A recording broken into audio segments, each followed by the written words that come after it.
Rajkot chamber of commerce અને industry દ્વારા પત્રકાર પરિષદ યોજાઈ, જેમાં કેન્દ્રીય બજેટ 2025નું હાર્દિક સ્વાગત કરવામાં આવ્યું। ચેમ્બરના પ્રમુખ વીપી વૈષ્ણવે જણાવ્યું કે આ બજેટ મધ્યમ વર્ગ માટે મોટી રાહત લાવતું છે અને ભારતના વિકાસ માટે મહત્વપૂર્ણ 5 ક્ષેત્રો પર કેન્દ્રિત છે। બજેટમાં મોટા પ્રમાણમાં સરકારી ખર્ચ વધારવામાં આવ્યો છે, જે મૂળભૂત સુવિધાઓ અને વિકાસ કામોને વેગ આપશે। રસ્તા, રેલવે અને શહેરોના આધુનિકીકરણ માટે કરવામાં આવેલા રોકાણો ઉદ્યોગોની વૃદ્ધિ અને રોજગારની તકો વધારશે।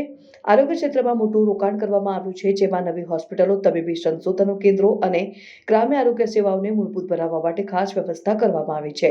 આરોગ્ય ક્ષેત્ર માટે ખાસ કર રાહત પણ આપવામાં આવી છે, જેથી સામાન્ય નાગરિકો માટે વધુ સારી તબીબી સુવિધાઓ ઉપલબ્ધ થઈ શકે।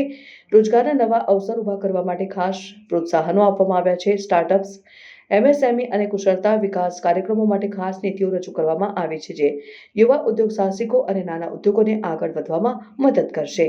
ખેડૂતો માટે વધારાના સબસિડી, સુખાકારી યોજનાઓ અને આધુનિક ખેતી માટે પ્રોત્સાહન આપવામાં આવ્યું છે। નવી નીતિઓથી સુસ્થિર કૃષિ ઉત્પાદન અને કૃષિ ટેકનોલોજી ક્ષેત્રે નવી તકો ઊભી થશે, જે ભારતના કૃષિ વિકાસમાં મુખ્ય ભૂમિકા ભજવશે। પીએમ મોદીના વિકસિત ભારતના વિઝનને સાકાર કરવા માટે આ બજેટ એક મહત્વપૂર્ણ પગલું છે। ટેકનોલોજી, ઉદ્યોગો અને ટકાઉ વિકાસ પર વિશેષ ધ્યાન અપાયું છે। પોકેટ રિન્યુએબલ એનર્જી, ડિજિટલ પરિવર્તન અને ઇન્ફ્રાસ્ટ્રક્ચર આધુનિકીકરણ પર રોકાણ ભારતને વિશ્વવ્યાપી અર્થતંત્રમાં વધુ મજબૂત બનાવશે।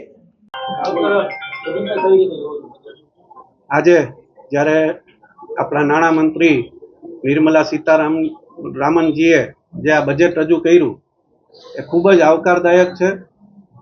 રાજકોટને એઝ એ એમએસએમઈ ખૂબ જ આમાં સહાયો આપવામાં આવી છે। એમએસએમઈ તરીકે વાત કરીએ તો રાજકોટ એક ઉદ્યોગ પ્રધાન છે અને સમગ્ર સૌરાષ્ટ્રમાં નાના ઉદ્યોગો વધુ છે। તો આ નાના ઉદ્યોગોને જે 10 કરોડ, 5 કરોડ અને 3 કરોડની જે સહાય આપવામાં આવેલી છે, તે ખરેખર આપણા ઉદ્યોગોને બુસ્ટિંગ મળશે અને 25% પણ વધારે ઉદ્યોગોને આમાં ફાયદો થવાનો છે।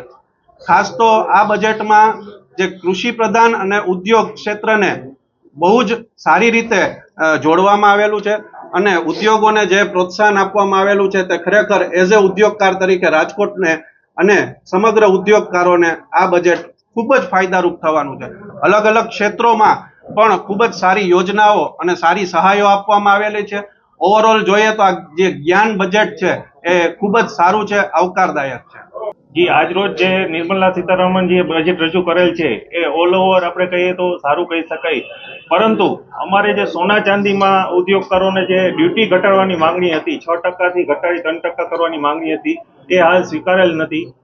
ગત બજેટમાં એ ડ્યુટી ઘટાડી 6% જેવો ઘટાડો કરવામાં આવેલ હતો, તેમાં વધારો પણ કરવામાં નથી આવેલ। એઝ ઇટ ઇઝ અમારા સોના ચાંદીના ઉદ્યોગકારોમાં અત્યારે હાલ પૂરતું આ બજેટમાં કોઈ જોગવાઈ આપવામાં આવેલ નથી।